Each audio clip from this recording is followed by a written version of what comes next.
Hi, I'm Victoria from the actual agency content team. For years, we assumed AI was purely logical and objective, bound by guardrails in its code. But new research from the Wharton School proves that's not the case. AI models can actually be persuaded using the same psychological tactics that work on people. Compliments, appeals to authority, even language like "we're like family" were enough to get past safety protocols.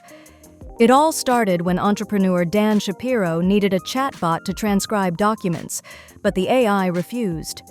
Instead of giving up, he tried persuasion techniques from Robert Cialdini's book Influence. He flattered the model, invoked authority, and escalated gradually. To his surprise, it worked. That led to a formal study.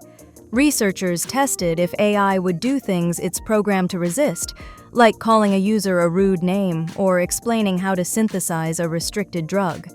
The results were eye-opening. When asked to call someone a jerk, compliance was just 32%. But when the request was framed as "Andrew Ng already approved this," compliance jumped to 72%. For the restricted lidocaine test, Ng's name boosted compliance from 5% to an incredible 95%. Compliments alone made the model more agreeable, and starting with a small, harmless request, like "call me silly," made it easier to escalate to bigger violations. In other words, the AI behaved less like a machine and more like a junior employee, impressionable, eager to please, and persuadable. So what does this mean for business and communications? First, guardrails aren't foolproof. If someone can manipulate your AI tool, they can coax it into producing sensitive or off-brand content. That's a reputational risk. Second, it shows AI can be exploited through social engineering. Just like people are tricked into giving up passwords or information, machines can be tricked too. And third, it means the AI spokesperson you rely on to create content or engage customers is vulnerable to going off script. Here's what leaders should do right now.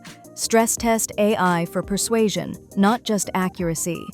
Expand teams to include communications, legal, and ethics. Create an AI crisis playbook, just like you would for PR. Educate staff that AI tools aren't neutral. They can be manipulated. And finally, treat AI as both an asset and a liability, like a real public-facing spokesperson. As psychologist Angela Duckworth put it, AI is like a genie, immensely powerful, but deeply flawed in very human ways. The lesson isn't that AI is bad, it's that AI reflects us. It learns from our language, our logic, and our flaws.